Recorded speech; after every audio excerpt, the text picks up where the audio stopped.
Nate can't make it tonight, for those of you who are unaware. So I will try to chair tonight. So we'll kick off the meeting for FinCom covering November 9th, 2020.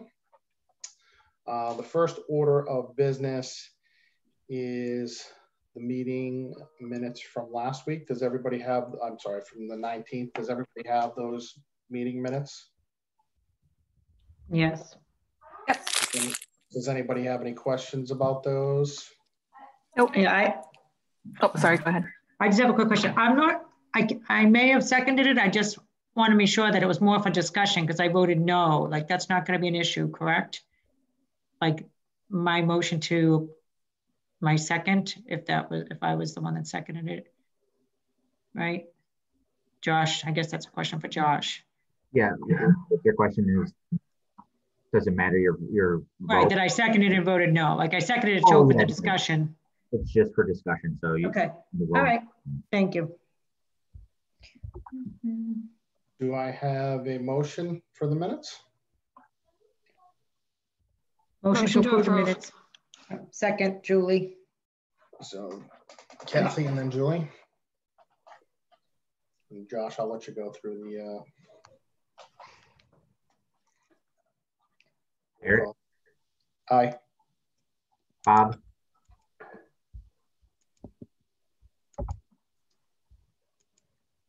Looks like it's still muted. So go with Kathy. Aye. Julie. Aye. Leah. Aye. Leah. Aye. Can you hear me? Yep. Yeah, we got you, Leah. Yep. And Susie. Aye. Thank you. The motion was approved. All right. So the next new order of business is Order O FY21-019, which is exception of a grant for the Center of Tech and Civic Life COVID-19 Response Grant. Motion to approve. Second, Julie. Oh, sorry, that was Kathy.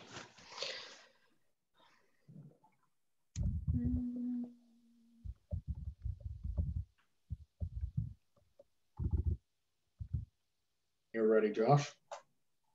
Oh. Eric. Aye. Bob.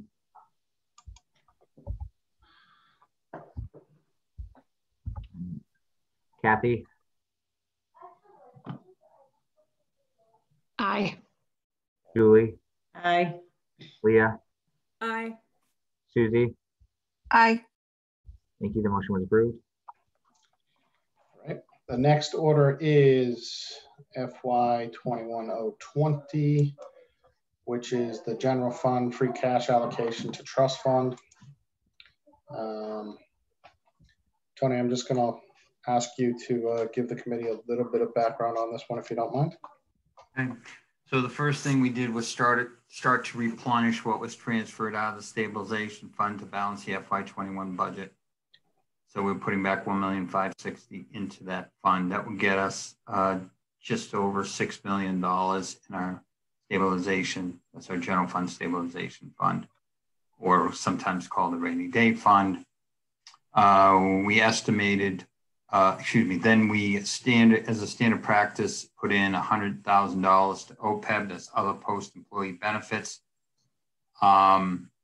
It's an unfunded liability. I can get into explaining what that is if you would like, but we have been putting a nominal amount to show that the town's committed. We won't start to truly fund that until the pension unfunded liability is funded in full, and we estimate right now that's 2028. So what happens is the amount of our annual assessment from Plymouth County will go back down by about 90 to 95%, because that portion of the assessment is for the unfunded liability. So once that is done, then it will free up a significant amount of money that will allow us to begin to fund the unfunded liability in the OPEB, which is really a health insurance. So that's the nominal amount of 100,000 we're putting in there. We estimate we'll need another 145,000 with potential layoffs. Strike that word. Retirements that will occur between now and the first quarter of calendar year 21. And so we're putting that amount aside so that we can be prepared to do that. After estimating that, we then found ourselves with $400,000 remaining, and we put that into our capital stabilization fund for future appropriation. That's the $2,205,366 in total. Tony, can you just refresh the committee on what percentage or what dollar amount we're trying to achieve or maintain? It puts us at 10%. So our total budget was about $60.6 million. So as you can see, just having over $6 million represents about 10% of our general fund operating budget. Thank you.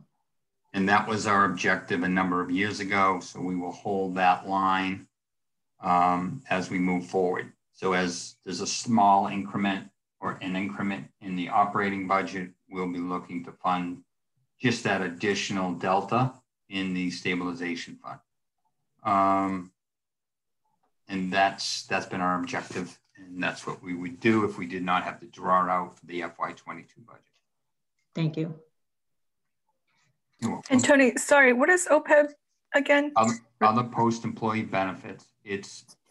We use what's called a pay-as-you-go system. So for instance, we have retirees where the town pays 1% of the health insurance when someone retires.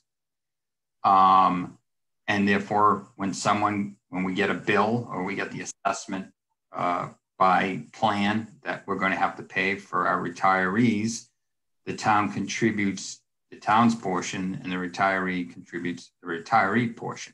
But there's no monies in an account, in a trust fund to pay for liabilities that we've already incurred. So it's a pay-as-you-go. That's very similar, like our retirement was a pay-as-you-go. When people retired and benefits were distributed, we get assessed what their benefits were. What we did in the retirement program is we said, no, we need to put money away for those who will retire in the future so that we're matching the true cost of that program with time, right? Because that's basic accounting, is match time and expense. We haven't done that for the health insurance. So we calculate through an actuarial what we feel our unfunded liability is. So we have that on our GAAP financial statements that we produce annually in the auditor's review. But we haven't made any contribution into this fund that would begin to fund the unfunded liability portion. So this could go upwards to $700,000 a year, let's say, for instance, once we begin to try to fully fund it over a 20-year period. Or it could be even a $1.2 million.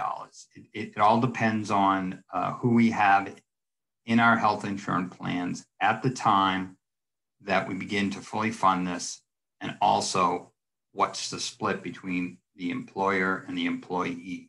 So that plus the plans plus the actuarial will determine what our unfunded liability is. And we will then appropriate a number higher than certainly $100,000. Okay, so but then the distinction with the employee liability trust line there.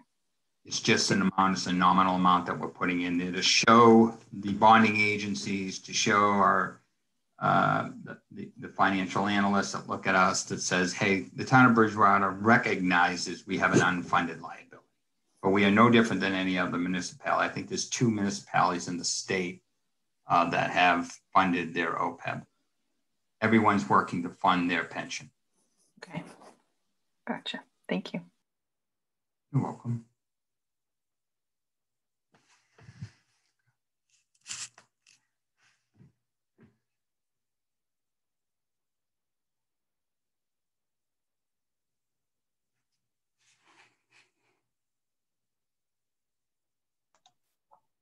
Any other questions for Tony on this one? Any other questions about this one in general? Do I have a motion to approve? Motion to approve. Kathy, second. Sorry, who motioned? I believe it was Susie. It was Susie. Thanks. Eric? Aye. Bob? Kathy? Yes. Julie? Julie? Aye. Leah? Aye. Susie? Aye. Thank you. The motion was approved. All right. Next order of business is order FY21-021, which is a transfer order for the police department capital items. I believe it's $44,416. Tony, you want to just talk about where those funds are coming from? They're going to come from the Capital Stabilization Fund. What happened because of the COVID shutdown, we had a really good joint venture with the regional school district. They had the students really building this outbuilding for the police station. We bought materials and they were doing the labor, let's say the framing, the roofing, the electrical, and so forth.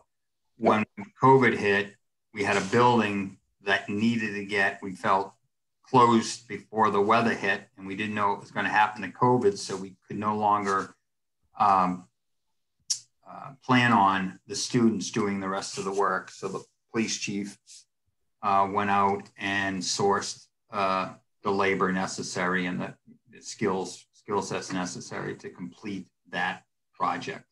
And we estimate that's around $32,000. The additional money is for a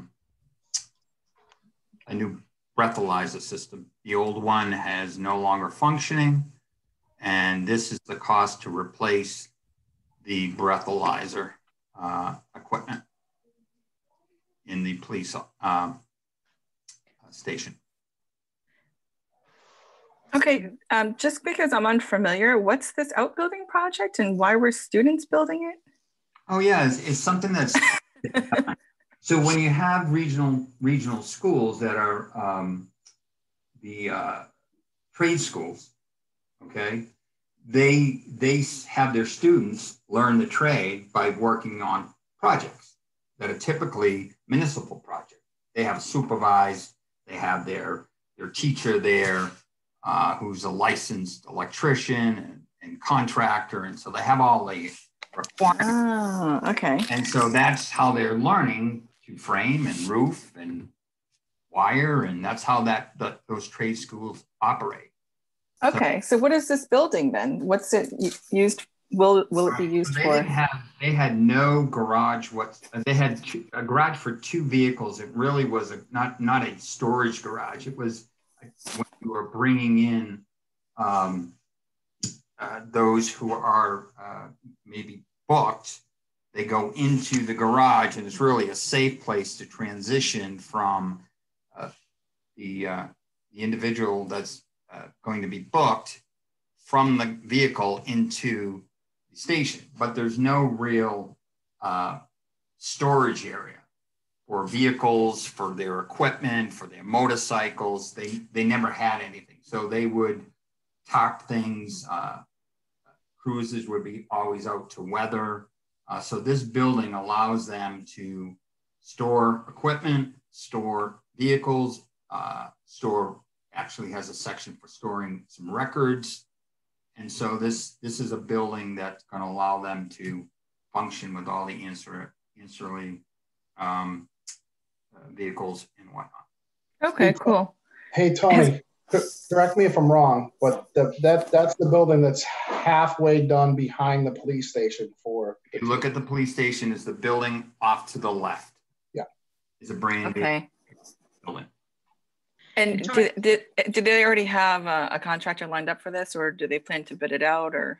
Oh yeah. So this started, there was an appropriation made last year. And when I say last year, I'm talking like at the end of FY19.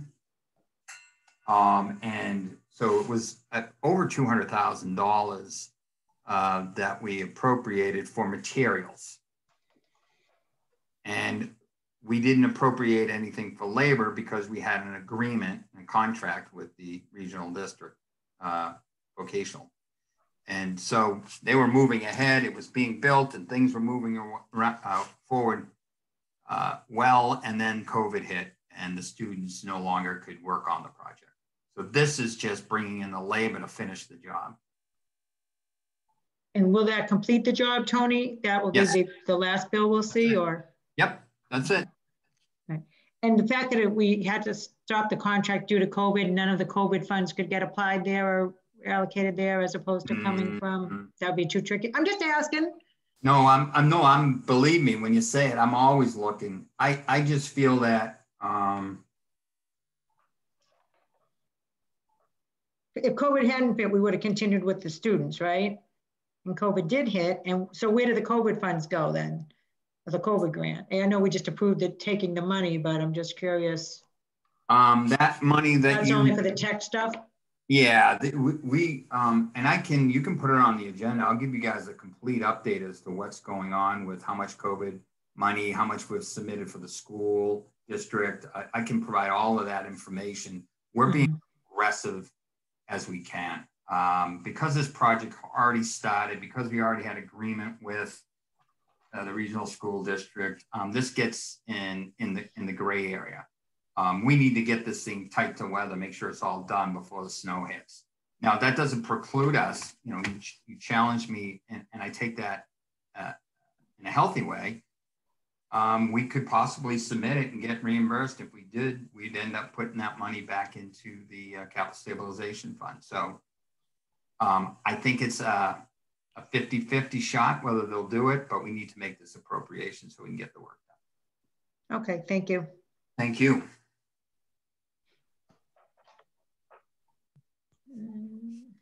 Any other questions or discussion points for Tony on this one? Does anybody want to make a motion? This is Susie, motion to approve. Julie, second. Thank you. Eric, Aye. Bob. One more time. Kathy. Bob, you're on mute. Kathy. Yes. Julie. Yes. Leah. Aye. Susie. Aye. Thank you. The motion was approved. Thank you. Next order of business is FY21-022, which is the transfer order for the senior center capital transfer. Tony, once again, I'll ask you to just give the team a high-level overview of this, please. So Emily was, as soon as she came on board, she got pretty aggressive, and I mean that in a positive way, with applying for a grant. And she received the grant. I don't have the total, but I believe it was close to $12,000 to $14,000. And what they were doing is it allowed them to do some additional rework in the kitchen area. And before the project was completed, there were some things that they felt needed to be done that the grant wouldn't cover, so that the project was complete. And really was installation of 2 cabinets, one in the function hall with the sink and one in the hallway with 42-inch upper cabinets. So this is the cabinets and the disposal of the old cabinets and the installation of the new cabinets. And they would need an additional $2,000 just to complete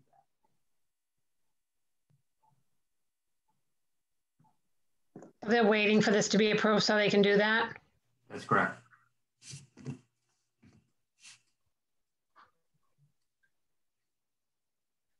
Motion to approve. Kathy? Do I have a second? Second, Julie. Eric, Aye. Bob, Kathy, Yes. Julie, Yes. Leah, Aye. Susie. Aye. Thank you. The motion was approved. Okay, the final order on new business for the night is FY 21-023, which is a transfer order for the capital to complete street engineering. And Tony, once again, I'll just have you talk to this one for us, please. So it's really a tale of COVID here. So we were checking before we went remote, we were checking to make sure that the CED, the project for the putting in the new installation of the new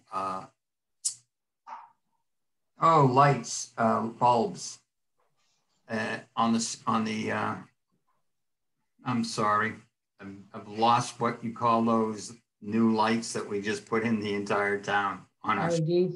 LED. Thank you. You're welcome. I apologize. So we getting close to the end of the fiscal year, we were checking to make sure that we had all bills paid and processed. And in fact, we thought we had, but there were 2 installment payments. If I have this incorrectly in front of me, the total, yeah. 2 installment payments of $4,477.50 that did not get paid. And we didn't take action in May during our year-end transfers to move money around to fund these 2 bills because we were unaware of them. So it's more of a omission than anything else, but because we've crossed fiscal years, there has to be an appropriation made, and that's what is being requested is the appropriation for that. We got the goods, we got the services, it was done. We have the liability. So again, because it's a prior year, we're bringing it before you for proper appropriation and funding. So it's really a timing issue, Tony, right? Yeah, it is. We would have handled this in our May or June year-end transfers to cover the shortfall. We certainly had enough funds to take care of it. It was missed. Yeah. We even did some transfer for this then as well, didn't we? Not Yes. this particular bills, but for the project. That's correct. We had a contribution to it. Yes. Yeah. Motion to approve. Who was that? Leah Wyatt, second. That was Kathy first and then Leah second. Sorry, I keep forgetting. No, thank you. Okay, Eric, Aye. Bob, Kathy, Yes. Julie, Yes. Leah, Aye. Susie. Aye. Thank you. The motion was approved. Okay. So just a few other quick things before I ask if we have a motion to adjourn. I think first things first, I did see during this meeting, Josh sent the financials, Kathy, that you were requesting. So I think the ask now would be to have the team review those. Josh, can we add that to the agenda for next meeting? And then we can review those with Tony during our next meeting once we get those on the agenda. Who did he say? Can we also just add like a process discussion so we can make sure we understand like what happens when they come, who do they go to? Is that the way it obviously we had a snag this time, so let's just review it to see is there anything we need to do to button that up? would help me. Then I know how you're going to get it and who's going to distribute it. Yeah, that'd be great. Yeah, I get CC'd when they are distributed. Because Eric, when you say you see that they got them, I'm looking at my email. I don't have it yet. Did you just get it to you? No, it's Nate, myself, you at Comcast.net account, Kathy at Comcast.net, Leah. I just see it. fed my box and it's not there. That's why I'm asking. Jay's, I mean, maybe my last name is spelled wrong or something. I don't know, because I literally just refreshed my iPad. Oh, wait a minute. Okay. I see it on my phone. I'll take it from my phone. Maybe my iPad's not caught up. I apologize. Okay, No problem. I'm good. So yeah, I will have a general conversation. So Josh, just add that we'll review the process of how they're sent and when they're sent and to whom they're sent, as well as go through There it is. the questions that I think the team will have. Make sense? All right. Secondly, as for next meeting, the next Monday meeting would be the Monday of Thanksgiving, which works for me. Maybe I have my weeks confused. I might be 1 week in front of myself. I think it's the week before Thanksgiving. Am I right? Yeah, Oh, you're right. 2 weeks would be Thanksgiving. Yeah. Okay. So the 23rd is the week of Thanksgiving. Okay. Correct. Does that present, and not knowing Nate's schedule, but we have 6 members on the phone and we only have 8. So does that present any problems for anybody, or does that work? I am not available that week. Okay. That's fair. works fine for me. Works fine for me. That works for me as well. And I'll text Nate, but Josh, I think, we just plan on 2 weeks from now having our normal 2-week meeting. And if Nate comes back with any concerns, we can always discuss, but at least we'll get it set. And then the only other thing that I need the team to think about is, and Bill Woods had reached out to Nate and I, and he talked more with Nate because I had let him know that Nate was now the chair. But Bill is looking to have either the budget subcommittee, or we don't have one anymore. Yep. So either that or the FinCom involved in the development of the finance process a little bit more. So I think he just wants to give us some thought to it.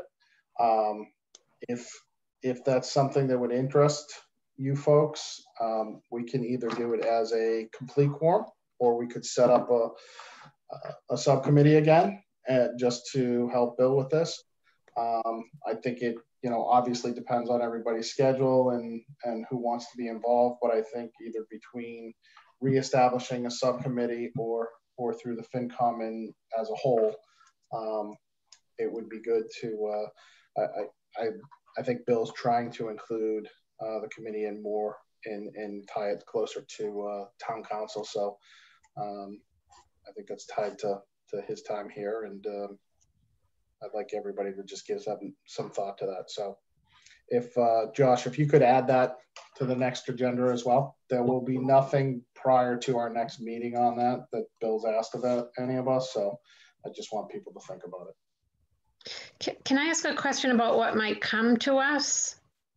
I have no idea. I wish I had the agenda for tomorrow night up.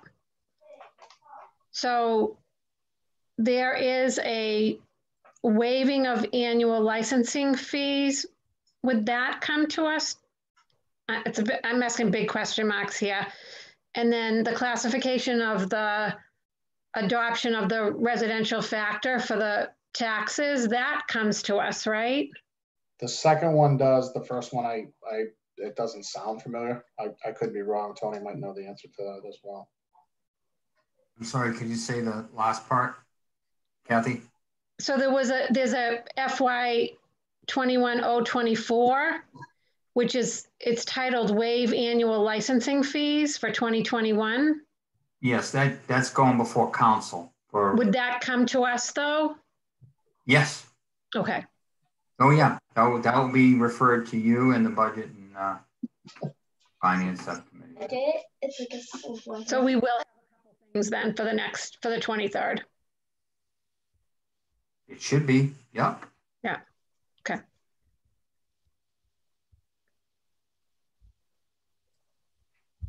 Okay.